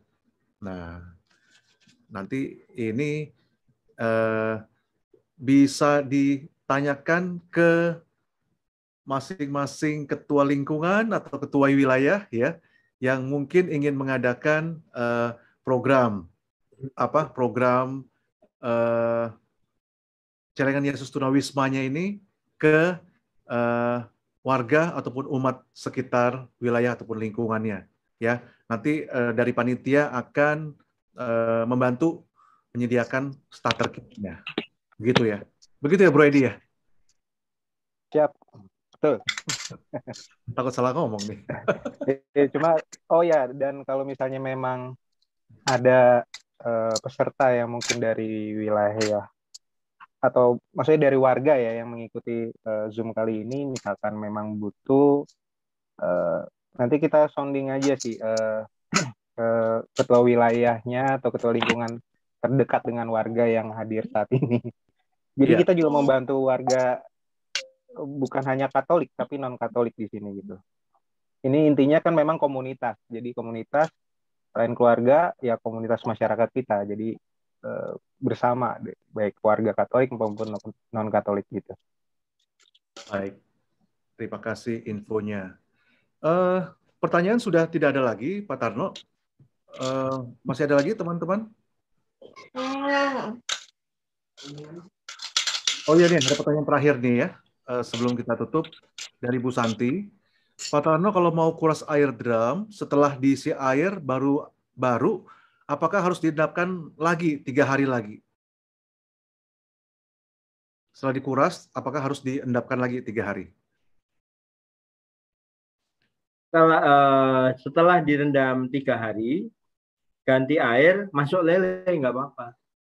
Hanya pastikan air yang digunakan tadi, jika air pump sudah diendapkan lebih dahulu, baru masuk ke dalam drum tadi. Ya. Nah, kalau mau lebih sehat, tadi Pak Tommy bisa tadi juga mengatakan bahwa untuk ikan sehat bisa dikasihkan garam rosok, garam kasar, atau bisa ditambahkan daun ketapang. Itu nanti kondisi airnya akan lebih aman untuk ikan yang dimasukkan. Gitu. Ya, terima kasih Pak Tarno. Ada tambahan tadi nih, saya tambahan sedikit nih dari Bro Tommy. Pakan kalau pakai putih telur lebih cepat pertumbuhan pada ikan, karena lele butuh konsentrat protein yang tinggi. Ini bertanya nih ya, Tommy ya, Pak Tommy bertanya nih ya. Kasih pernyataan kayaknya. Oh, pernyataan ya. Iya. Kalau pakai putih telur lebih cepat pertumbuhan ikan. Betul. Oke. Ya, nah, kalau mau juga Bapak Ibu sekalian, nanti kita padu dengan beternak belatung. Nah, kalau nanti beternak belatung, itu belatung untuk makanan ikan lebih bagus lagi. Yang kedua bisa juga beternak ulet Hongkong, ya. Itu untuk makanan juga. Yang ketiga bisa beternak bekicot atau keong racun, ya. Keong racun itu kalau diternak dia akan hermaprodit, meskipun satu dia bisa berkembang. Kalau nanti kita cacah, kita kasih makan, itu bisa lebih hemat pakannya. Jadi sebenarnya upaya untuk hidup sehat mandiri, Bapak Ibu sekalian, kami melihat banyak peluang ketika nanti kita bergerak. Kami pernah uji coba ternak bekicot dan ternyata percepatannya luar biasa. Kalau ini bisa menjadi budidaya sate bekicot atau makanan ternak bekicot, nah itu kan satu peluang yang terpadu dengan makanan bekicot sampah, makanan belatung sampah, kemudian belatung dan bekicot bisa untuk pakan ternak kita. Jadi inilah peluang-peluang yang sebenarnya kalau nanti kita bergerak secara tersendiri akan muncul ide-ide dan kreativitas yang luar biasa. Gitu. Kalau begitu, ya. Kalau begitu, masih ada pertanyaan dari Bapak Ibu, rekan-rekan sekalian. Mumpung ada pakarnya nih. Tetapi setelah ini, jika Bapak Ibu yang hadir di webinar ini benar-benar tertarik dengan budidaya aquaponik ini, nanti akan kita tindak lanjuti dari panitia penggerak tahun refleksi, akan kita buatkan juga grup WhatsApp-nya, ya, sehingga nanti ada pembelajaran di sana ataupun ada pertanyaan-pertanyaan bisa kita tindak lanjuti di sana, karena kita kan harus ada aksi nyata nih. Jangan hanya kita terima ilmu saja, tetapi harus dikaryakan. Iya, nanti ada Pak Tarno juga ya. Ada Pak Tarno juga yang ada di sana. Mendukung. Iya. Nah, kebetulan kita juga sedang bergerak untuk bagian percontohan karena sudah terbanyak proklaim di Provinsi DKI Jakarta. Jadi kita bangga sebagai warga DKI Jakarta di Jakarta Utara yang tanahnya sudah asin, airnya asin, pinggir laut, tapi menjadi potensi luar biasa bahwa memiliki kampung-kampung percontohan yang sangat-sangat menginspirasi, begitu. Baik. Oke, Bapak Ibu, masih ada pertanyaan yang ingin ditanyakan? Itu Pak Tommy mungkin ada pertanyaan lagi, Pak Tommy, atau mau sharing mungkin? Beliau sukses di lelenya tapi nggak sukses di tanamannya. Oh begitu ya. Silakan Pak Tommy. Nanti bisa kolaborasi itu, kolam Pak Tommy jadi percontohan sekaligus sebagai penghijauan. Jadi bisa jadi nanti menjadi kolam percontohan Santo Lukas dari kolam dan penghijauannya. Itu menjadi kebanggaan juga bisa. Kalau saya Pak, kolam belum ya, tapi pakai ember. Kemudian sistemnya juga filtrasi, pakai filter. Jadi kemarin tuh 5 ember, totalnya saya pernah piara sampai 300 ekor. 300 ekor. Panennya tapi beragam sih Pak. 3 bulan, 4 bulan, ada yang kalau yang mau ukuran sampai besar ya paling tidak 5 bulan. 5 bulan, betul. Sekitar 5 bulanan. Kalau sekitar 3 bulan yang kecil-kecil yang nanggung lah ukurannya. Terus kalau soal pakan saya juga di sini ya karena ikut ini jadi tahu bisa pakai sayur-sayuran yang udah lama di pasar bisa dicari juga. Kebetulan kalau saya kemarin pakai kulit roti tawar, Pak. Oh, siap.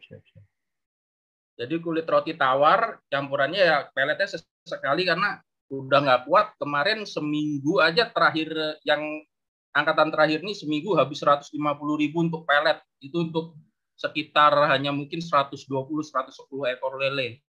Iya. Saya ganti pakai kulit roti tawar. Terus kalau yang buat pertumbuhannya cepat dan baik, jenis lelenya tuh apa, Pak? Kami pakai yang dari Sukabumi, Pak. Namanya keluar, Pak. Sangkuriang, ya. Sangkuriang itu dia lebih cepat besar dan dia lebih tahan gitu. Sangkuriang. Kalau saya kemarin terakhir 2 kali angkatan terakhir dan yang sebelumnya saya coba pakai mutiara, tapi pertumbuhannya kayaknya emang agak lama. Tapi selama saya piara mutiara ini dia cukup kuat sama penyakit sih Pak.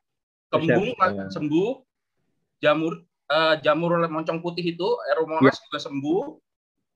Tapi yang sayangkan pertumbuhannya ini agak lama, tapi pas saat panen rata-rata ukurannya standar stabil. Jenis, iya.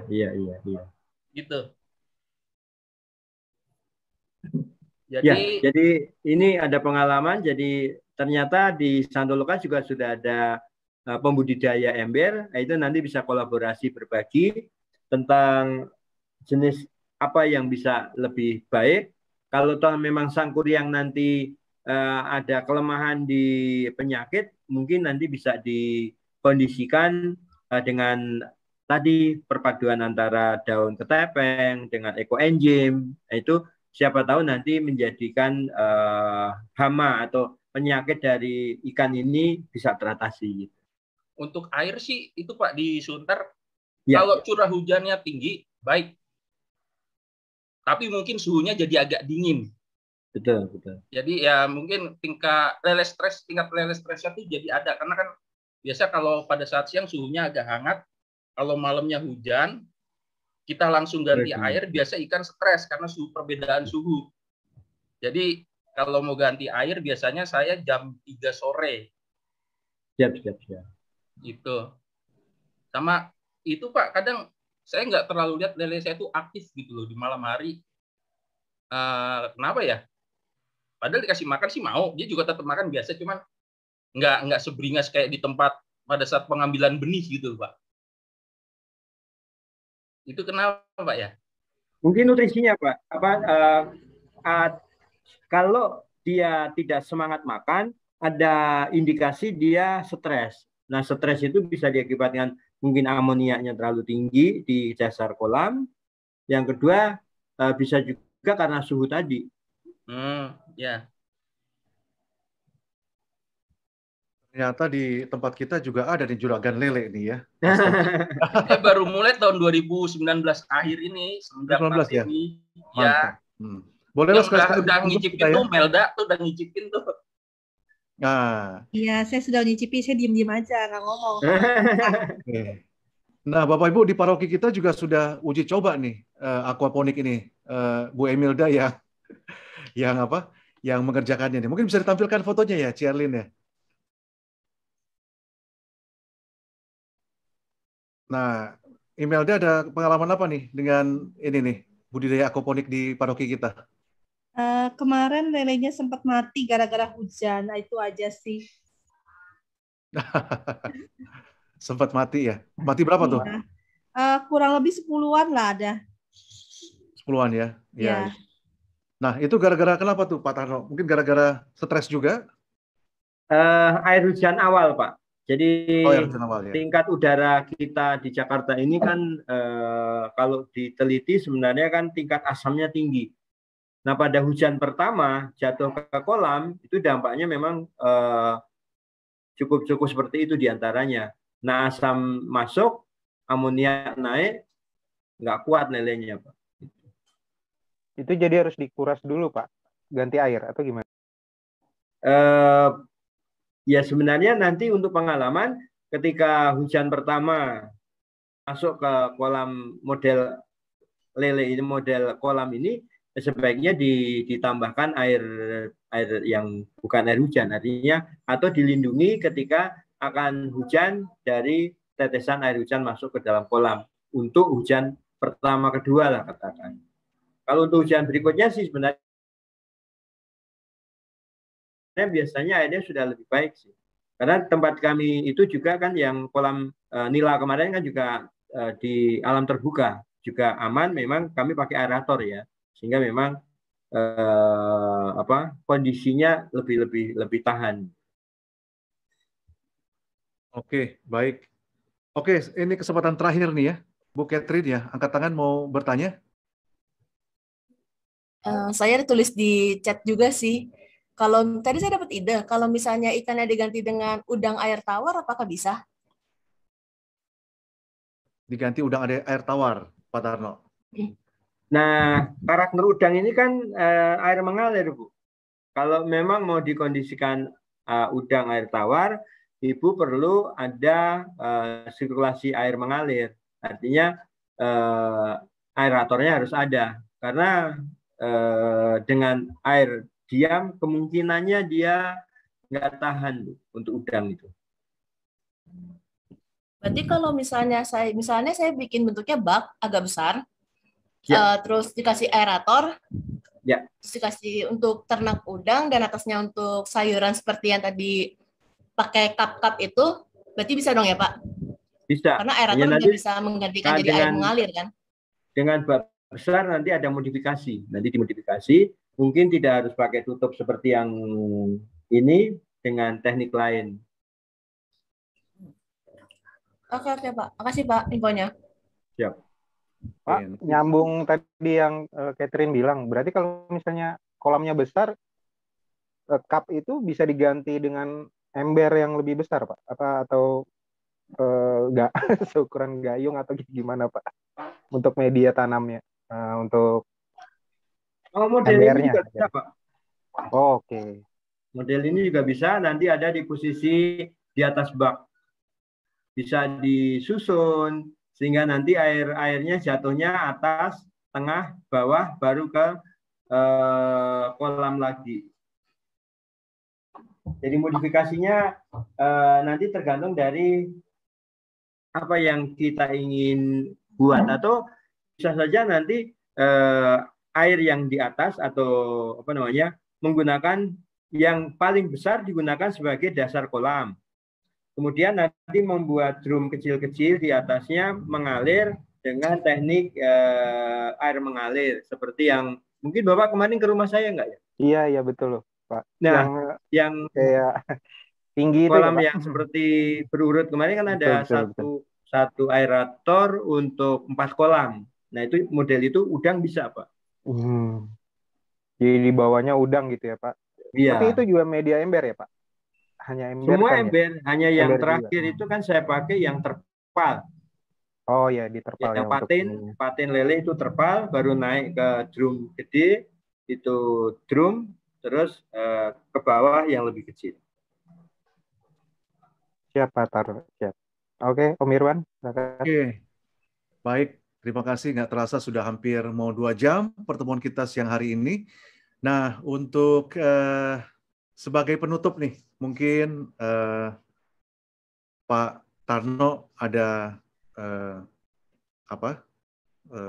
kesan-kesan, pesan-pesan untuk kita semua sebagai pemula maupun aktivis yang sudah menjalankan aquaponik ini. Silakan Pak Tarno.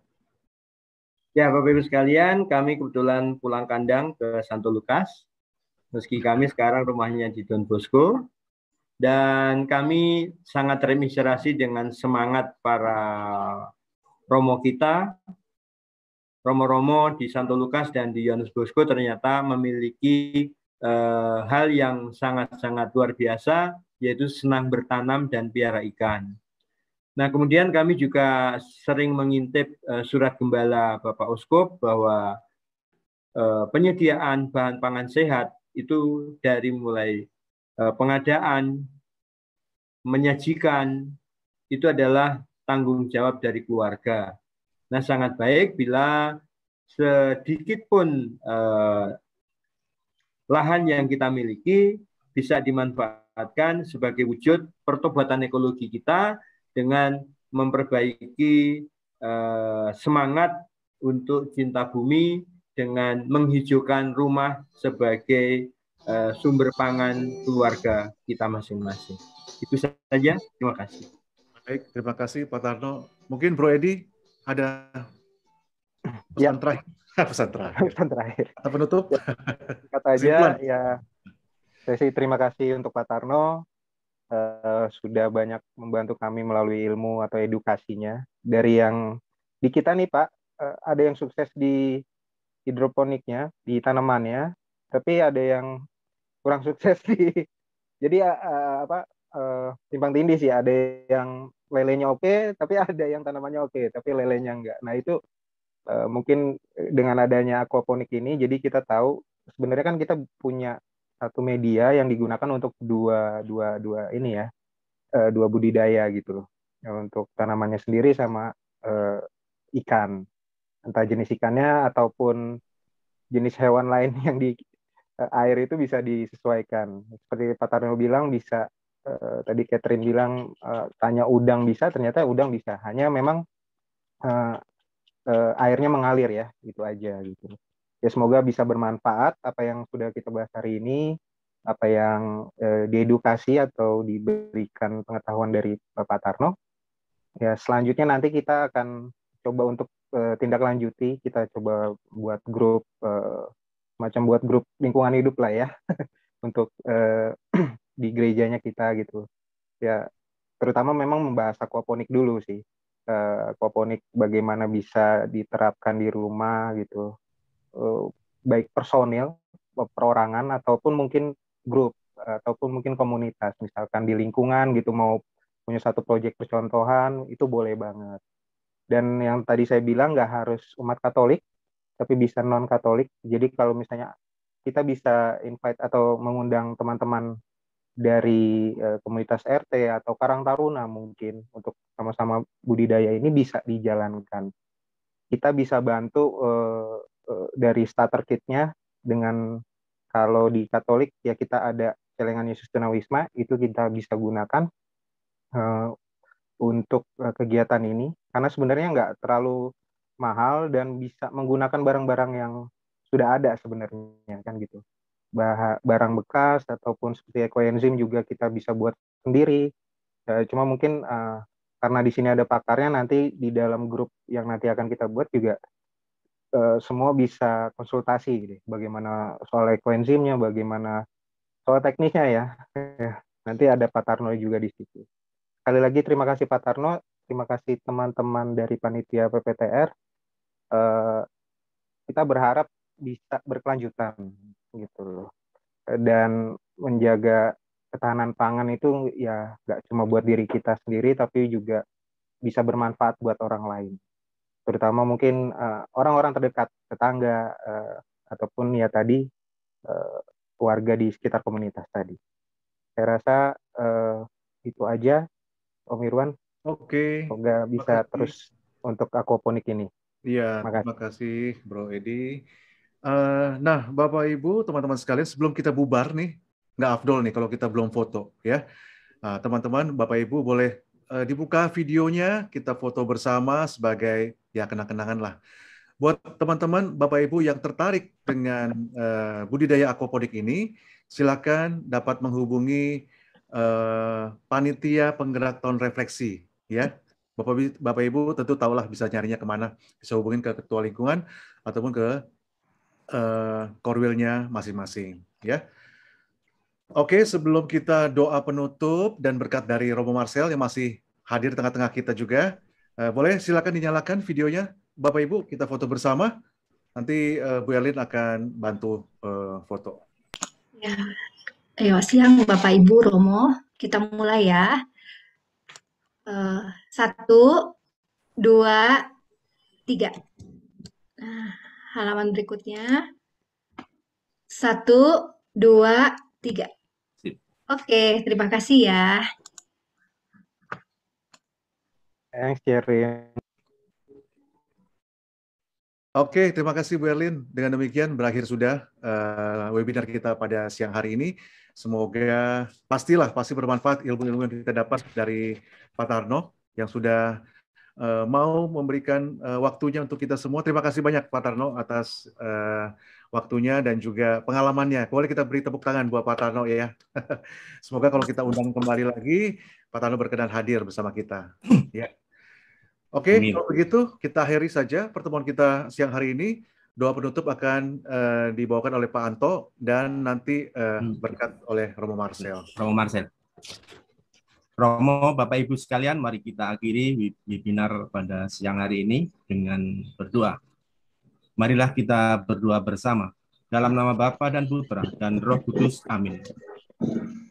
Allah Bapa yang Maha Pengasih, puji dan syukur kami aturkan kehadirat-Mu atas penyertaan-Mu, atas berkat serta rahmat-Mu, terutama rahmat kesehatan yang telah Engkau limpahkan kepada kami semua, sehingga pada siang hari ini kami boleh mengikuti, boleh menyelesaikan webinar aquaponik dari awal hingga akhir dengan lancar dan jelas.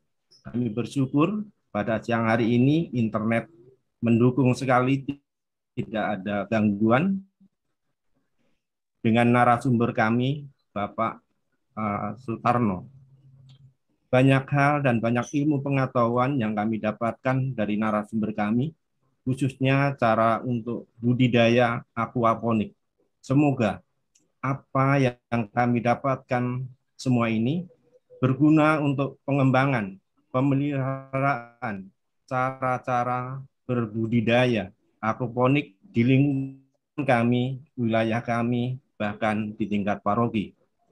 Bapa dalam surga, sebentar lagi kami akan berpisah satu dengan yang lain dari virtual ini, dari Zoom ini. Ya Bapa, sertailah kami dan berkatilah kami semua untuk meneruskan karya-karya kami ini, khususnya pengembangan budidaya aquaponik, agar budidaya ini berguna bagi saudara-saudara kami yang sangat-sangat memerlukan. Semua itu Tuhan kami aturkan melalui putramu terkasih Tuhan kami Yesus Kristus. Mohon berkat dari Romo. Tuhan beserta kita. Sekarang dan selama-lamanya. Selama-lamanya. Semoga kita dan seluruh perencanaan, harapan, cita-cita kita, dan keluarga, karya, dan pelayanan kita dibimbing, dilindungi, dan diberkati oleh Allah yang Maha Kuasa, Bapa dan Putra, dan Roh Kudus. Amin. Amin. Terima kasih Romo Marcel, terima kasih Pak Tarno atas waktunya, sharingnya. Terima kasih Romo, Bapak Ibu sekalian. Terima kasih Pak Tarno. Romo, terima kasih. Terima kasih Pak Tarno. Terima kasih. Romo, makasih banyak. Terima kasih.